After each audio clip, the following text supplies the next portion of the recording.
This was Mercy, a story of betrayal and revenge. She froze when she saw my wife. Not a flinch. Not a twitch. Just froze. Her cart was halfway out of the aisle, hands clamped onto the metal like it anchored her to reality. I smiled. "Long time no see," I said, calm, steady. She looked between us. Me, and the woman beside me. Her eyes darted back to my wife. And then she ran. Left the cart. Left everything. Moments later, my phone buzzed. "Divorce her now. Your new wife is." I didn't open the rest. I already knew what it said. 10 years. That's how long it had been since Ava walked out of my life. 10 years since the woman I built everything with, business, dreams, a home, destroyed it all in one quiet afternoon. I came home early. That's all it took. A cancelled client lunch. Wrong Thursday. Last minute. I stepped through the door and heard laughter. Not hers, his. It was worse than rage. It was betrayal wrapped in routine. Their voices blended like it had been going on for a while. Comfortable. Practiced. She didn't beg. That would have almost helped. She said, "We were never meant to last anyway." Like it was the weather. Like we were just rain clouds passing. 3 weeks later, she left with him. Took half the company. Almost all the savings. And every illusion I had about loyalty. They married within the year.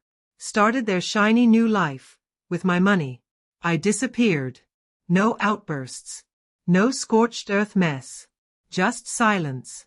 But I don't forgive. I build.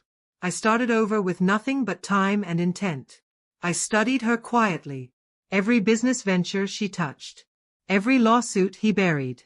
Every person they used and left limping. She thought she married up. Truth is, she married a parasite with better suits. While she smiled for press photos, he skimmed behind her back. When the cracks started to show, I smiled too. 5 years later, I was a ghost in a new city, under a different name. Wealthier. Sharper. Married to the kind of woman Ava used to pretend to be. Elegant. Brilliant. Dangerous in all the right ways. I didn't pick Claire by accident. She had motive.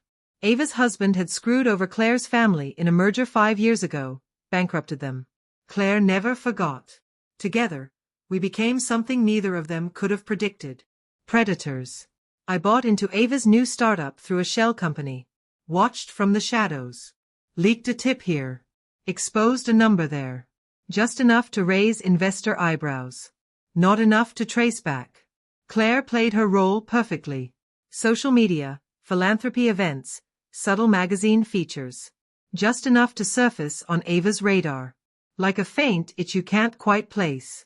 Until today. Until the supermarket aisle where it all crashed. She saw Claire beside me, and the mask cracked. Her messages kept coming. "You have no idea who she really is. She's dangerous. She'll ruin you. Please call me. I'm not trying to hurt you. She's lying to you. Like she lied to everyone else." The irony nearly made me laugh. So I replied, "You'd know a lot about that, wouldn't you?" No response. But I wasn't done. 2 weeks later, Ava was served. By then, Claire had exposed enough financial dirt on Ava's husband to launch a federal investigation. Insider trading. Tax fraud. Racketeering. They froze all the accounts, including Ava's. She wasn't part of the scheme, but she'd signed everything. Her name was on every deal. Now it was her turn to lose half. Half her company. Half her estate. Half her reputation. I let the press do the rest. Claire's anonymous tip reached every financial journal in the city. Ava's name fell from trending hashtags to legal briefings. Sponsors pulled out. Board members turned on her. But I wanted one more thing. Closure. I invited her to lunch. Same cafe where we signed the papers for our old company. A perfect circle. She looked tired. Smaller. Like someone had carved the pride out of her, and all that remained was skin and calculation. "You did this," she said quietly. I sipped my espresso. "Did what?" "You destroyed me." "No," I said. "You did that. I just made sure you watched." She leaned in, voice shaking. "Claire will ruin you just like she did me. I tilted my head. No. She just finished what you started. She blinked. Realization settled in like cold fog. You planned this. All of it. I stood. You left me for a con man, Ava. You stole my company. Mocked the ashes. I spent a decade building an empire from your betrayal. You think this was revenge? I leaned closer. This was mercy. I walked out before she could speak. Claire was waiting in the car. Engine running. Eyes ahead like none of it rattled her. Did she beg? Claire asked. No, I said.